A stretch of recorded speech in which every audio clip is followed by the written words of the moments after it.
Cameroun vs Namibie. Le Premier ministre siffle la fin de la récréation sur le choix du stade, mais des questions restent en suspens. Nous en parlons en première partie de cette édition. Et en deuxième partie, forum de la coopération Sino-Afrique. La question qui nous intéresse justement est celle de savoir si la Chine est un bon partenaire pour le continent africain. Nous verrons cela dans cette édition de l'After News. Mesdames, Messieurs, bienvenue à tous et à tout de suite.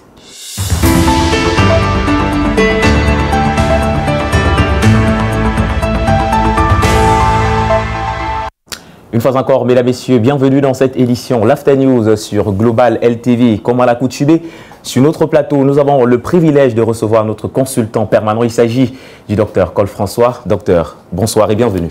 Bonsoir Pythagore et bonsoir à tous nos millions de téléspectateurs qui nous suivent. Alors, docteur Col François, spécialement dans cette édition de l'After News, nous allons un peu nous déplacer et nous irons, bien entendu, du côté du pays de l'oncle Sam, les États-Unis d'Amérique, où nous attend déjà notre invité. Il s'agit de John Mandeng, qui est de ce côté-là. Bonsoir John et merci d'avoir répondu présent à notre invitation.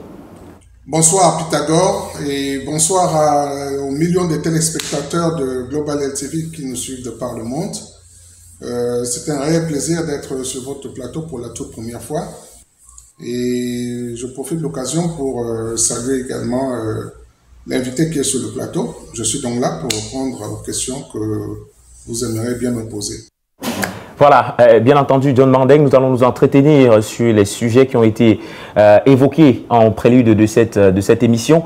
Mais avant, on va rester sur le plateau et je vais directement me tourner vers notre consultant. Docteur Col François, dites-nous, Cameroun-Namibie est prévu définitivement au stade Rumde Adja de Garoua. Vous l'avez dit sur ce plateau et effectivement, c'est arrivé, comme vous l'avez dit, le Premier ministre a sifflé la fin de la récréation. Mais déjà, dites-nous quel est votre pronostic sur ce match qui se jouera dans quelques heures. Moi, je pense qu'il n'y a pas un pronostic à faire parce que l'événement est tel qu'on se demande si ça vaut vraiment encore la peine, n'est-ce pas, de supporter les Lions. Parce que vous savez, au-delà de supporter l'équipe nationale est l'émanation d'une nation. Mais lorsque on observe tout ce qu'on voit aujourd'hui au sein des Lions, tout autour des Lions, les Lions eux-mêmes, je ne sais pas si eux-mêmes sont capables de donner un pronostic du match qu'ils vont livrer demain.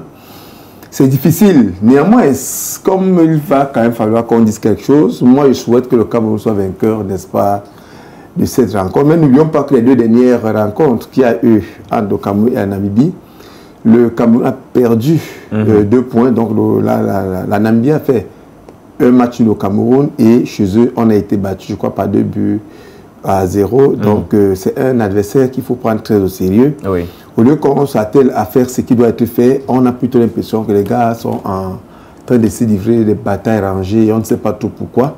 Même espérons que d'ici demain, on verra bien plus clair dans cette histoire parce que là, ça commence à bien faire. Et justement, on va déjà commencer à voir plus clair dans cette histoire, dans cette édition de l'After News. Je l'annonçais tout à l'heure en titre. Le Premier ministre, chef du gouvernement, a justement sifflé la fin de la récréation. Le match Cameroun-Namibie va se jouer définitivement du côté du stade Rumde Adja de Garoua. Et il faut dire que les Lions indomptables sont déjà de ce côté-là. Mais il y a d'autres questions qui restent en suspens. Et nous allons parler justement de cela dans cette édition de l'After News. Je vais commencer, Dr Col François, avec vous sur le plateau avant de retrouver notre invité du côté des États-Unis d'Amérique. Déjà, docteur, est-ce que vous êtes surpris par la décision du Premier ministre de faire jouer le match au stade Amadou Ahidjo, tel qu'annoncé par la Fédération camerounaise de football et justement la Confédération africaine de football? Il y a beaucoup de choses qu'on peut reprocher aux dirigeants camerounais. Mais au sommet de l'État, on a des personnes très légalistes, des personnes qui respectent les normes. Oui. Vous savez, dans un État, il y a la loi fondamentale qu'on appelle la Constitution, qui est au-dessus de toutes les autres lois. Ça veut dire que tout ce qui vient en deçà de la Constitution doit s'aligner sur la Constitution. C'est pour ça qu'il y a un Conseil constitutionnel qui s'assure de toute la constitutionnalité de toutes les lois qui peuvent être prises en deçà. Après la Constitution, on va aller rapidement, il y a le décret, il y a les arrêtés, il y a les décisions, ainsi de suite, jusqu'au nom du service. Ce qui fait que le Cameroun s'est doté d'un arsenal juridique qui voudrait qu'à un moment donné, même si on peut ne pas aimer ceux qui dirigent cette institution, qu'on accepte que le Cameroun a cédé une partie de sa souveraineté sur le domaine du football à une organisation internationale qu'on appelle la FIFA. Oui. La FIFA a donc signé des conventions, et les conventions de la FIFA sont dans le cadre des conventions internationales qui sont au-dessus des normes juridiques camerounaises. Mais cette convention voudrait que l'autorité publique, qu'est l'État, ait accepté que dorénavant, c'est la FECAFOOT qui est une société, qui est une association privée, à qui il aura, lui l'État, remis une partie de sa souveraineté pour pouvoir parler en ces lieux et places. Ça veut dire que, quel que soit ce que le Cameroun voudrait faire aujourd'hui en matière de football, il a un représentant au niveau des instances internationales, que ce soit sous-régionales comme la CAF en Afrique ou internationales comme la FIFA au niveau mondial. Alors aujourd'hui, voir des ministres se rabaisser, s'impliquer, vouloir reprendre à la FECAFOOT ce que l'État camerounais a remis à la FECAFOOT, on se demande bel et bien si on sait où on va. Donc la réaction du docteur John Gouté, le premier ministre chef du gouvernement, je crois que c'était mardi dernier, était une réaction normale. Mais nous autres observateurs et analystes des choses, de ces choses-là, pensons qu'il n'est pas allé très loin. C'est vrai que sur le plan politique, ceux qui ont fait de la politique savent qu'il a en réalité dit le droit à son niveau, mais il n'a fait que confirmer. Confirmer, c'est que la CAF et la FECAFOOT avaient déjà dit. Rappelez-vous qu'en fin de week-end dernier, à la suite du week-end dernier, la CAF, en consultation avec la FECAFOOT et la Namibie, ont décidé que le match se jouerait à Garoua. La CAF a enterré l'accord entre les deux fédérations sœurs et a informé les parties de ce que le match Cameroun-Namibie comptant pour la première journée des éliminatoires de la Coupe d'Afrique des Nations Maroc 2025 se jouerait le 7 septembre à Garoua à partir de 17h. Mais comme au Cameroun, les gens sont animés par des esprits, parfois on se demande si lorsque les gens prennent la parole publique, ils mesurent toute l'importance de ce que prendre la parole en public. Mais aujourd'hui, nous sommes heureux que ces hauts dirigeants du pays aient compris qu'ils ne peuvent pas aller à l'encontre de leurs propres vœux, aller à l'encontre des institutions internationales. Et aujourd'hui, tous sont à Garoua. Même celui qui avait dit qu'il jouait tous ces matchs à Yaoundé, ils sont à Garoua. Et ce qui voudrait dire qu'on aurait pu un peu aussi jouer à Douala. Mais ça, c'est notre débat. Voilà.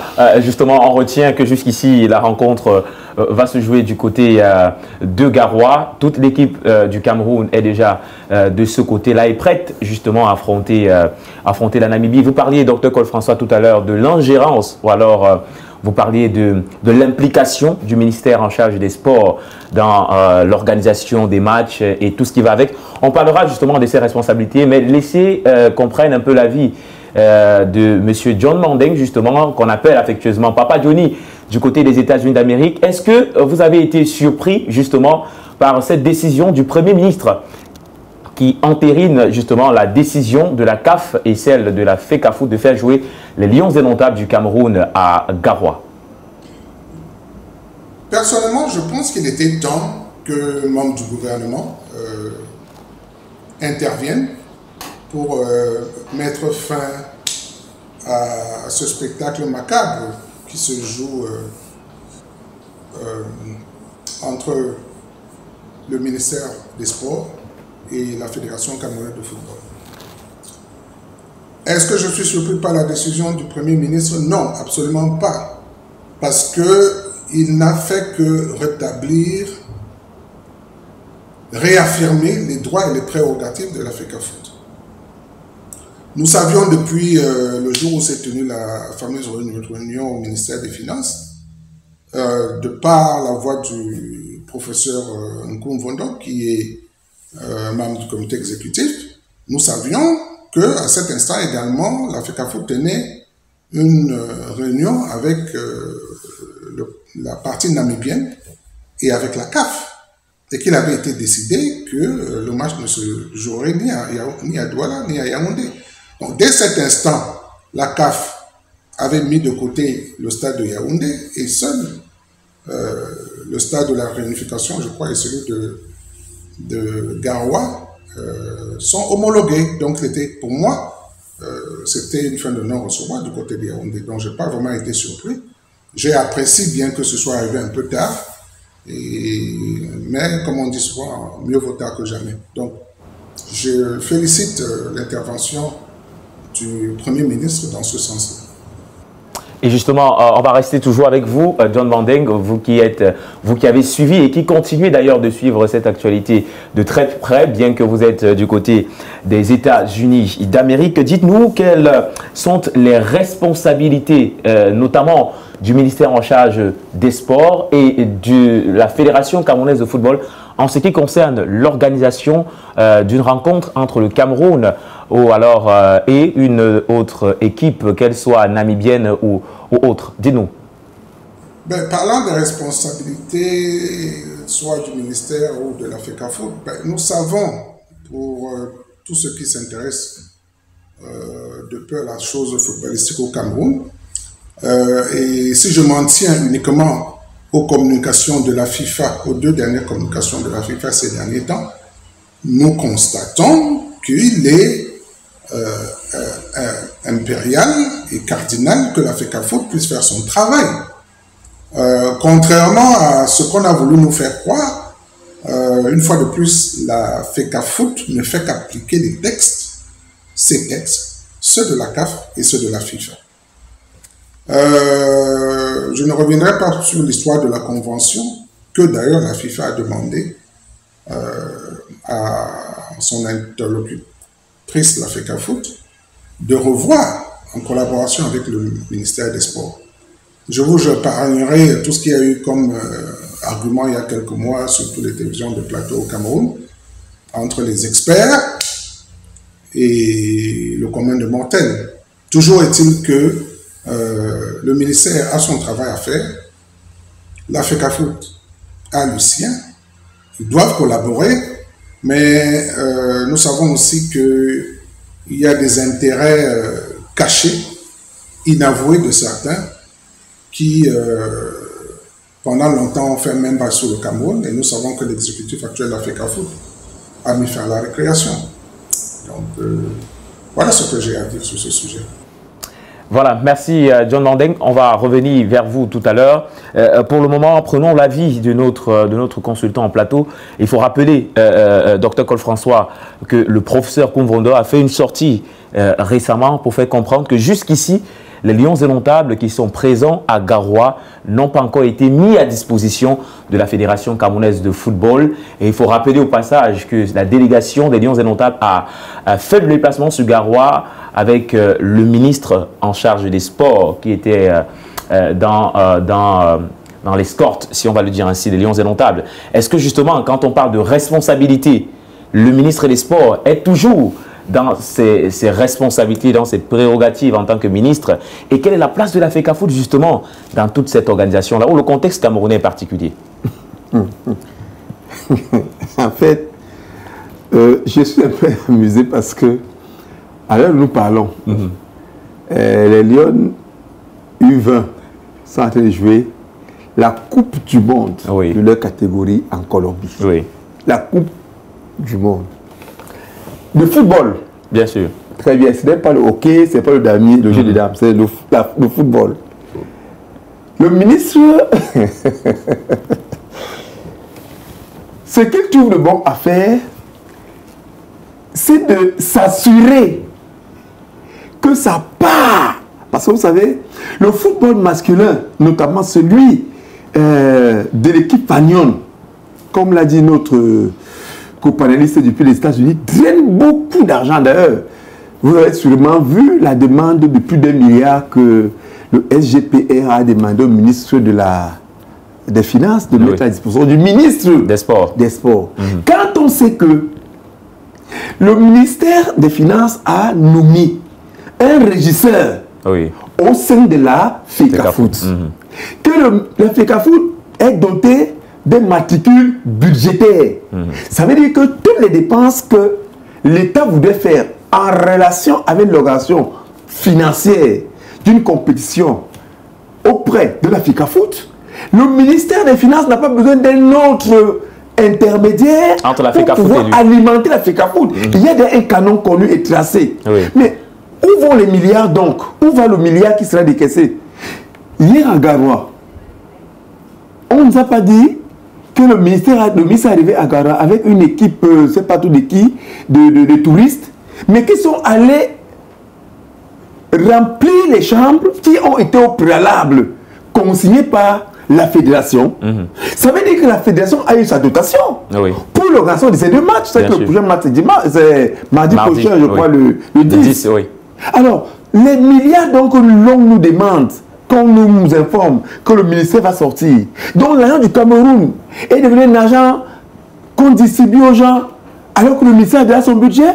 Non, il faut que ce genre de gabégie s'arrête. Nous pensons très sincèrement que... Est-ce que le ministre des Finances doit mettre justement cet argent à disposition du ministre des Sports? Je vais vous répondre. Vous savez que lorsque nous organisions, nous recevions le Cap Vert au Cameroun en juin, mai-juin, je pense, par là, une correspondance similaire avait déjà été adressée au même ministère des Finances. Par contre, la FECAFOOT avait déjà perçu l'argent et a donc informé le ministère des Finances qu'en fait, là, quand on vous demande de sortir l'argent, on ne sait pas où ça ira parce que moi, pour l'organisation de mes deux matchs, Cameroun, Cap-Vert et Angola, Cameroun, j'ai déjà perçu l'argent, j'ai réglé, il y a même eu un reliquat. La FECAFOOT, notre ministère actuellement n'est pas en train de jouer son rôle.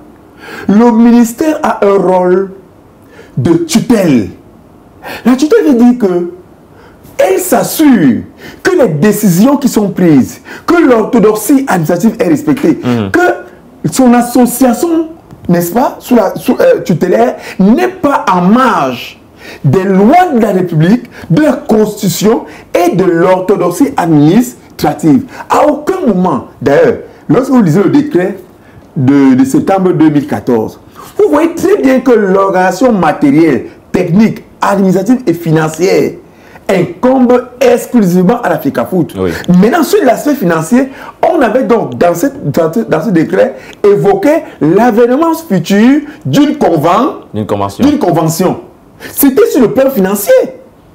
Mais jusque-là, il n'est dit nulle part que les finances qui doivent être octroyées ou alors le ministère va venir s'ingérer. Qu'est-ce que tout un ministre de la République peut aller chercher? Qu'est-ce que le ministère va chercher à Garoua? Alors qu'à Garoua, on a un représentant du gouvernement qui est monsieur le gouverneur, qui par ailleurs a pris part à la réunion qui a eu lieu ce matin en guise de préparation, n'est-ce pas, locale de la compétition. Justement, voilà pourquoi vous allez comprendre la raison pour laquelle j'ai dit tout à l'heure, est-ce que le contexte camerounais justement est particulier? Parce qu'on se rappelle aussi que le président de la République a fait une sortie, c'était le 10 février, dans son discours à la jeunesse, où il rappelait justement que les résultats n'avaient pas été bons et que l'État doit prendre en charge, notamment le ministère de la tutelle, le ministère des Sports, qui doit prendre maintenant les responsabilités et veiller à ce que les choses se passent dans des bonnes conditions parce que l'État dépense énormément d'argent dans le football et que ce n'est pas ce contexte-là qui motive justement le ministre des Sports à faire ce qu'il fait en ce moment. Merci beaucoup. Le 31 décembre 2023, le chef de l'État, le président de la République, a dit que l'opération IPV devait démarrer très tôt, devait redémarrer très tôt en début d'année 2024. Nous sommes aujourd'hui le 6 septembre, rien n'y est fait. Le 31 décembre de la même année, le chef de l'État a dit, en citant un ensemble de projets qui étaient en hibernation, qui sont tombés dans les oubliettes, que ces différents projets devaient redémarrer au cours de cette année.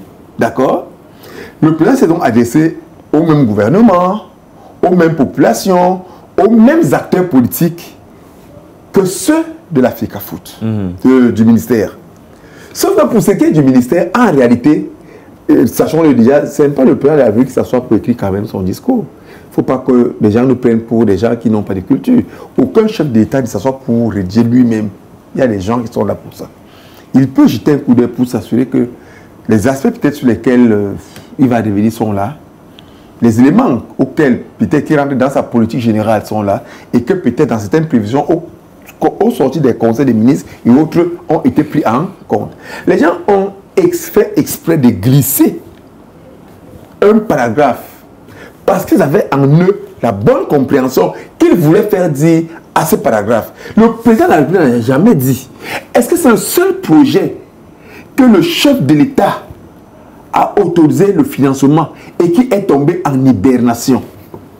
Le stade du Japon a consommé le complexe sportif du Japon qui devait avoir des hôtels, des centres commerciaux, des stades de foot, de hand, de volley et autres. Voilà, qui a pris un... Non, il faut qu'on se comprenne. Justement, docteur François, justement, la question du stade ne va pas Moi, je ne reviens pas dessus. Je fais une corrélation juste pour dire que le président se serait aussi indigné de ce que il a donné 140 milliards pour un complexe, il n'a pas vu à Japon. Il a donné 200 milliards à Olembe, il n'a pas vu. Il a donné 300 milliards pour une autoroute à peine 200 km. Aujourd'hui, on en est qu'à 60. Il s'en est indigné, mais pourquoi là-bas?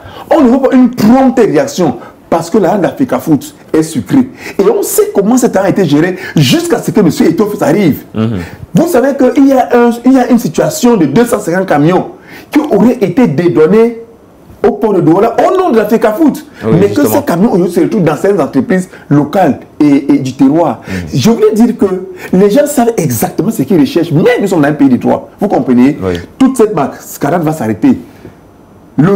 La seule personne, la seule institution habilitée à remplir la feuille de match et à la remettre au conseil du match, c'est l'Africa Foot. Je vais vous relancer directement. Comme je disais, le temps ne nous permet pas de nous appesantir longuement sur la question. Voilà.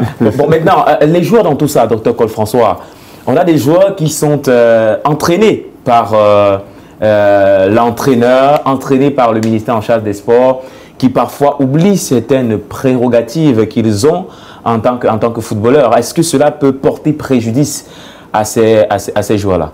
Je vais vous prendre juste des exemples. En 2017, nous allions à la CAN au Gabon. La CAN qu'ils ont remporté d'ailleurs. Matip a été, je crois, il était à l'époque joueur au Liverpool. Il a été convoqué par... vous savez souvent que c'est l'entraîneur qui identifie les joueurs, de remettre la liste à la fédération, et c'est la fédération qui écrit pour convoquer les joueurs auprès des clubs. Ce qui a été fait à l'époque, Matip a refusé de venir. Matip, quand il vient, il refuse de venir. Le président de l'époque, M. Tombi Aroko, initie un courrier à l'encontre de Matip. Ce qui est prévu dans les tests et règlements, n'est-ce pas, du code de transfert des joueurs.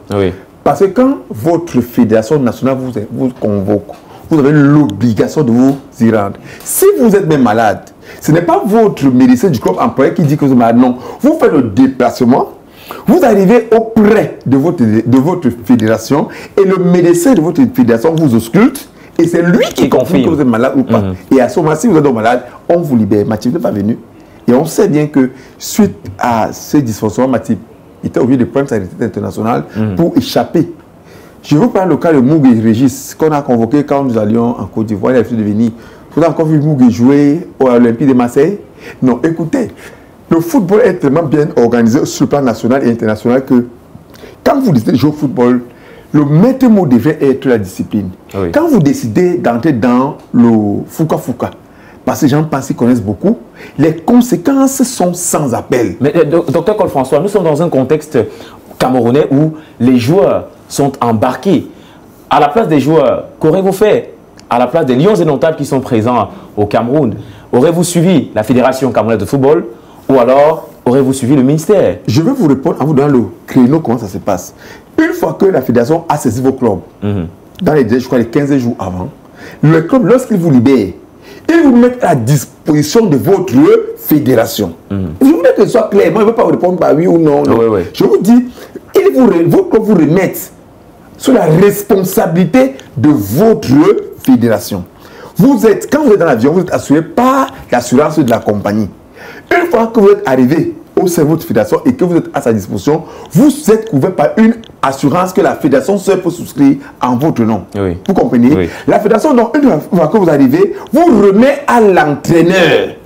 Voilà le créneau pour utilisation. Alors, quand vous n'êtes pas dans un créneau, vous êtes absentéiste, vous êtes un rebelle et vous serez traité en tant que tel. Donc moi, j'ai pas besoin des joueurs quand même aujourd'hui. On a plus les joueurs comme dans les années 70 où les gars n'allaient pas trop à l'école. Aujourd'hui, c'est des gars qui sont cultivés, c'est des gars qui jouent dans les grands clubs, c'est des gars qui ont quand même une culture qu'il faudrait qu'ils n'ignorent pas ce qu'ils doivent faire. Ils sont les seuls à savoir ce par quoi ils sont mus pour se comporter comme ils le font actuellement. Mais je vous dis encore que la fédération a le droit de dire que le joueur X que j'ai convoqué, je ne l'ai pas vu de mes propres yeux. Et quand il le dit, vous allez vous expliquer auprès de votre club. Et je vous dis, les sanctions sont sans appel. Beaucoup peuvent voir leur carrière être brisée juste par les désinvoltures. Et je ne voudrais pas que demain, comme au Cameroun, personne ne sait jamais, elle fait face à ses responsabilités. S'il arrivait que un joueur se fasse mal et que ce joueur, la fédération dise que je ne l'ai pas vu de mes yeux, on dirait que la fédération a sacrifié les jeunes Camerounais. Oui. Les uns et les autres ont eu à manger là du football. Ils ont eu les grands noms. À peine les jeunes sont venus. On a détruit les carrières parce que vous ne voulez pas que les jeunes émergent. Non. Quand vous savez ce que vous cherchez, vous devez prendre la peine de respecter les lois et règlements. Aucun joueur n'ignore ce qui est écrit dans son contrat. Aucun joueur n'ignore ce qui est écrit dans les lois et les règlements de la FIFA en rapport avec le contrat des joueurs. Voilà. Merci, Dr. Cole-François. Justement, comme je disais dans cette émission, le temps ne nous permet pas de nous appesantir de fond en comble sur le sujet. Peut-être on y reviendra dans nos prochaines éditions. On retient tout simplement qu'à ce stade, le match justement qui oppose le Cameroun à la Namibie se tiendra du côté de Rumdi Adja. Les Lions indomptables sont déjà sur place. Les Brave Warriors également y sont. Et le match nous réservera beaucoup de surprises certainement, mais on souhaite une victoire aux Lions indomptables. On va marquer cette petite pause en transition. On se retrouve juste derrière. Ce sera pour aborder la deuxième et la dernière thématique de cette édition de l'After News. A tout de suite. Voilà, justement, au forum de la coopération Sino-Afrique, nous en parlons dans cette édition. Et la question, comme je l'annonçais en prélude de cette édition de l'After News, est celle de savoir est-ce que la Chine serait un bon partenaire pour le continent africain directement. Je me tourne vers notre invité depuis les États-Unis d'Amérique. Il est toujours avec nous, Papa Johnny. Dites-nous, la Chine aujourd'hui est-elle ou alors serait-elle un bon partenaire pour les Africains? Alors, la Chine est un partenaire privilégié pour le continent africain. Je tiens d'abord à préciser que tout comme la Russie, la Chine n'a pas de passé néocolonialiste en Afrique. Ce que nous observons ces derniers temps, c'est qu'elle est dans la logique de partenariat gagnant-gagnant. Cependant, les partenariats gagnant-gagnant ne peuvent être efficaces que si les deux parties y mettent un peu de sérieux. Or, il se trouve que du point de vue de l'Afrique, nous avons encore des gouvernants qui ne comprennent pas trop bien que la priorité des priorités devrait être le développement de leur pays. J'espère que maintenant, avec tout ce que nous voyons du côté de la Russie ou du mouvement ou de l'Alliance des BRICS et maintenant de la Chine qui est en train d'organiser ce sommet, qu'il y aura de nouvelles approches qui feront en sorte que l'Africain moyen puisse véritablement jouir des fruits de partenariat, de tout ce qu'il y aura comme partenariat entre la Chine et les différents pays africains. En ce qui concerne le Cameroun, j'ai pu voir la liste des officiels qui a voyagé avec le chef de l'État. Et ça me rappelle un peu le genre de délégation qu'il y avait à l'époque au niveau de l'Europe. Nous avons d'énormes besoins. Et le plus important, ce n'est pas d'aller chercher des investisseurs, parce que les investisseurs, ils sont toujours là. Le plus important pour moi, c'est qu'au niveau du Cameroun, que les financements qui viennent soient utilisés à bon escient. C'est ça le véritable problème.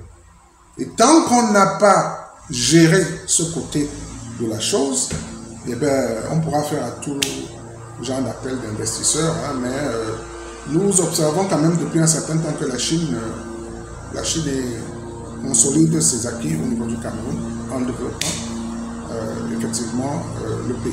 Merci. Voilà, on va rappeler que John Van Deng, vous êtes panafricaniste, vous défendez justement les intérêts de l'Afrique dans le monde. Dr Cole François, quelles doivent être les priorités de l'Afrique aujourd'hui dans sa recherche de partenaires extérieurs? Et on va embrayer également, toujours dans cette même question, avec le partenaire qu'est la Chine. On connaît la Chine sur le plan industriel. Est-ce que sur ce domaine-là, dont l'Afrique a d'ailleurs besoin de beaucoup de main-d'œuvre, l'Afrique ferait, l'Afrique ferait un bon partenariat avec ce pays? Bon, moi je crois que le temps qui nous est imparti étant terminant, on ne pourra pas s'étendre longtemps sur ce sujet, mais je voulais déjà dire que, l'Afrique ne peut pas toujours être considérée comme étant un État. L'Afrique n'est pas un État, l'Afrique n'est pas un pays. Pour moi, ce problème de sémantique me pose déjà un souci. De croire que seulement Chine, la Chine est un pays, Chine-Afrique. L'Afrique, c'est 54 pays. Oui. Peut-être même 55, je ne sais pas combien, parce qu'il y a les sessions et la balkanisation un peu partout. Donc, déjà, le concept de base, il est faussé. Comment est-ce qu'on peut mettre sur la table de discussion, donc sur un plateau, un État, sur l'autre plateau, un continent? Bon, comme c'est ce qui est fait actuellement, qu'est-ce que l'Afrique peut donc faire pour faire de la Chine un partenaire privilégié? Oui, la Chine, c'est quand même une technologie de pointe. Oui. Tu sais, la Chine, c'est quand même un développement humain très avancé. La Chine, c'est des compétences énormes. Mais malheureusement, la Chine ne fait pas un bon transfert de technologie. L'Afrique, la Chine, oui. Lorsque les Chinois arrivent au Cameroun, si vous arrivez dans une ville comme Douala, un quartier comme Makwa, où la Chine est en train de mettre des bâtisses aujourd'hui, la Chine n'est pas en train de construire comme des gens qui, après eux, laisseront des bâtiments qui pourront être utilisés par les nationaux, parce que on a l'impression qu'ils font des choses à leur guise et qu'après eux, soit on détruira, soit la réflexion va prendre beaucoup de temps. Bref, il y a un souci. Mais maintenant, au-delà de péter ces petites récriminations que je peux faire, je peux me réjouir de ce que, et c'est à peu près le même espoir que nous avions à la fin des années 90, lorsque le Japon est entré au Cameroun, a commencé à construire ce qu'on appelait à l'époque les écoles japonaises. Oui. Aujourd'hui, on voit la Chine entrer au Cameroun, par exemple pour le pays que nous connaissons le mieux, participer au développement. Je voudrais prendre le cas du pont Sovouri, je voudrais prendre le cas, n'est-ce pas, du boulevard, n'est-ce pas, comment on va appeler ça, l'autoroute Douala-Yaoundé. Je voudrais quand même aussi relever que la pétrole S avait été remise à une société chinoise. Mais un jour, un ministre est arrivé, il a demandé à cette société où est-ce qu'ils avaient eu au préalable à construire les routes parce que ce qu'ils faisaient là-bas n'avait pas de sens. En réalité, la Chine, n'ayant pas été un État colonisateur, était très bon partenaire. La Chine, dans l'octroi des crédits et vous savez, aujourd'hui, quand on dit Exim Bank, ou alors lorsqu'on parle de partenariat Chine-Afrique, le nom qui revient le plus souvent, c'est Exim Bank of China. Ça veut dire que la Chine a quand même mis des instruments de base qui permettraient d'avoir un financement, n'est-ce pas, beaucoup plus incisif vis-à-vis, n'est-ce pas, des États africains, qui leur permettraient de mieux s'épanouir. Mais seulement, la réalité aujourd'hui fait quand même que nous avons un peu mal au cœur parce que les Chinois sont arrivés au Cameroun. Par exemple, on ne voit pas très bien comment leurs contrats sont établis. Vous imaginez qu'ils cultivent, par exemple, les champs de manioc, ils exploitent la poudre, ils exploitent l'amidon, ils exploitent pratiquement tout et ramènent chez eux. Sur le plan, n'est-ce pas, des importations, nous savons aussi que même si ils ont rendu accessibles les biens, ces biens sont d'une qualité quand même questionnable. La dureté n'est pas de ce qu'on aurait, de ce dont on se serait attendu. Nous pouvons interpeller, n'est-ce pas, les décideurs qui sont appelés à signer les contrats avec la Chine, de demander à des partenaires chinois de relever un tout petit peu la qualité. Parce que si on vous dit aujourd'hui que la Chine est le principal habillé des Américains, le principal pouvoir de la main-d'œuvre américaine, au niveau de l'industrie textile et autres, je ne pense pas que c'est les mêmes chaussures que nous portons aussi usage unique qu'on livre aussi aux États-Unis. Ça dépend peut-être des clauses ou alors des contrats qui sont fixés à la base, Dr. Cole. Justement, c'est pour ça qu'il dit que ça va être revu. On me rétorquera que non, oui, les prix vont aussi varier. Oui, sauf que l'État peut donc aussi décider de subventionner.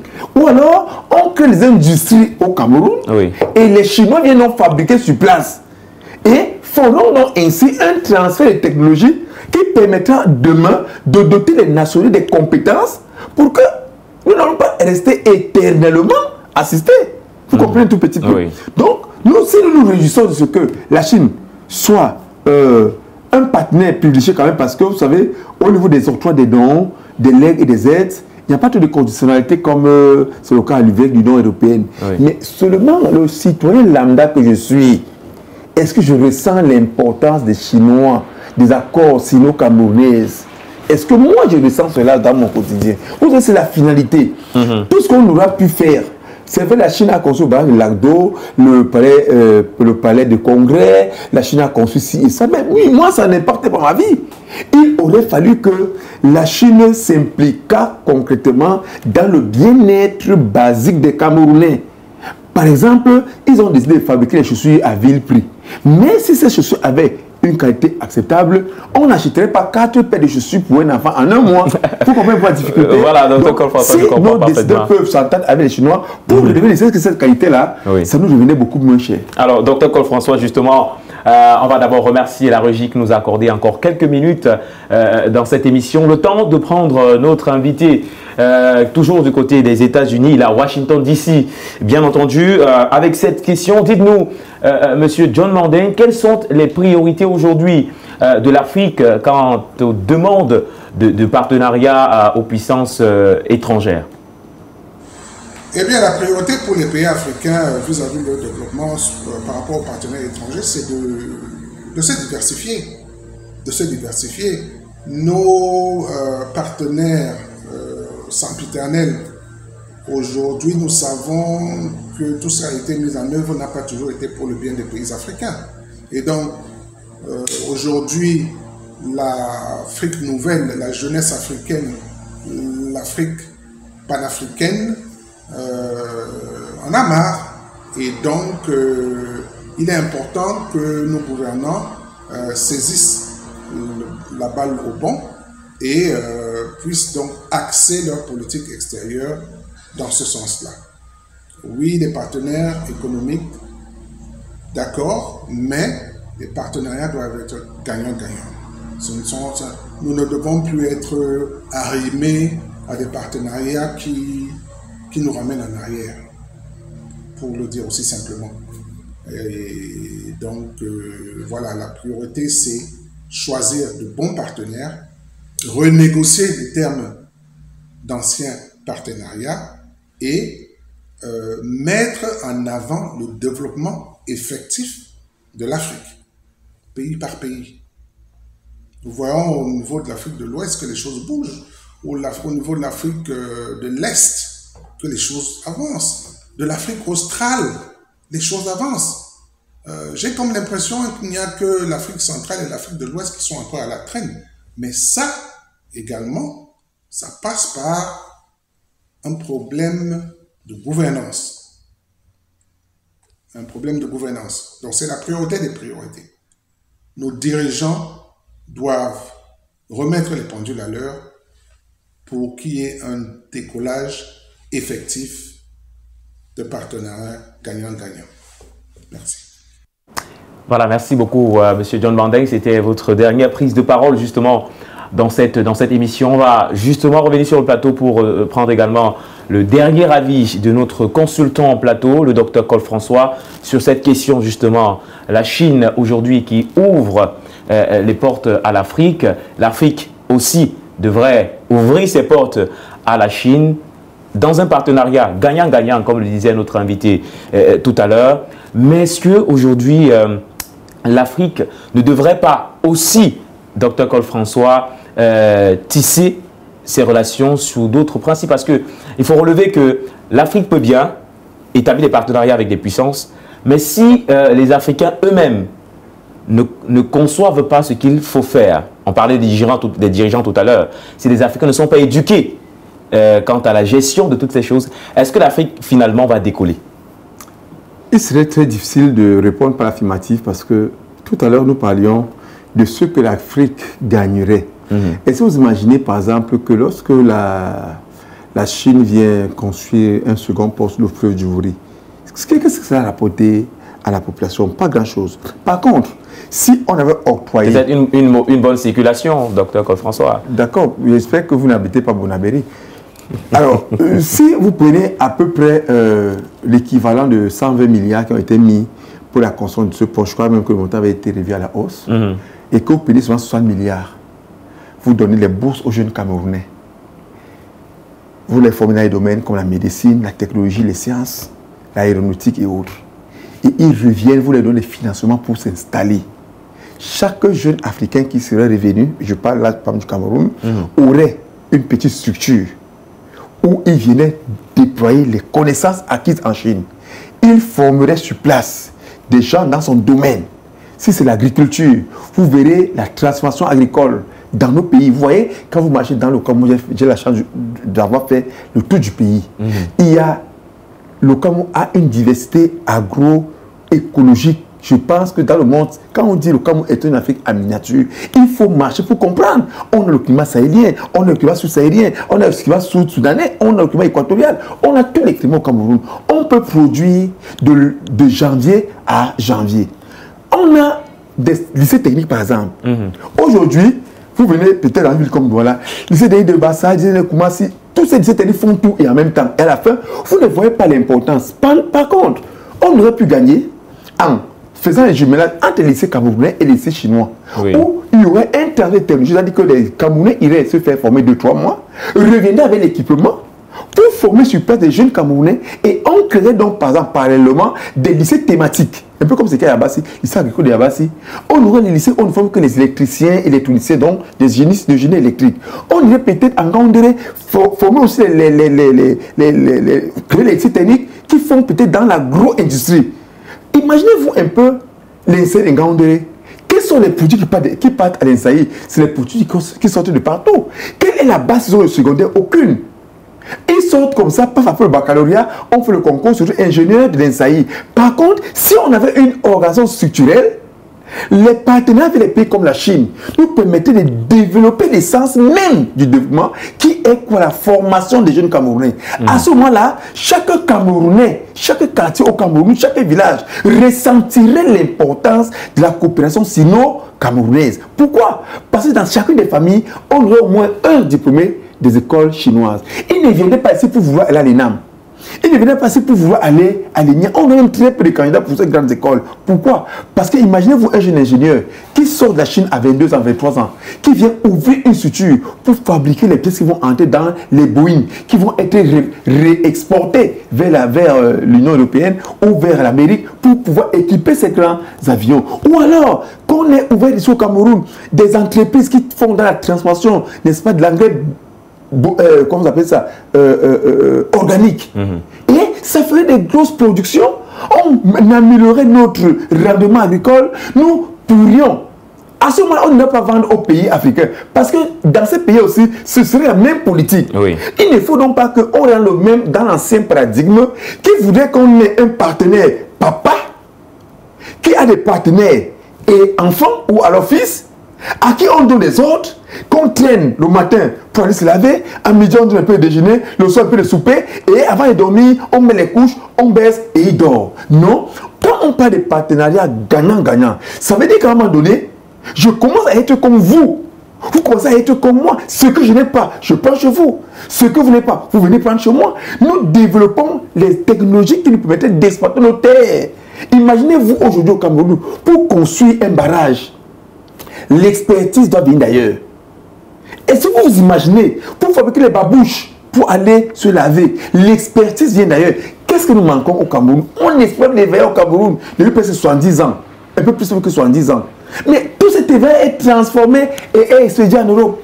Les petits jus naturels qu'on fabrique au Cameroun, vous, il est bon pour les acheter.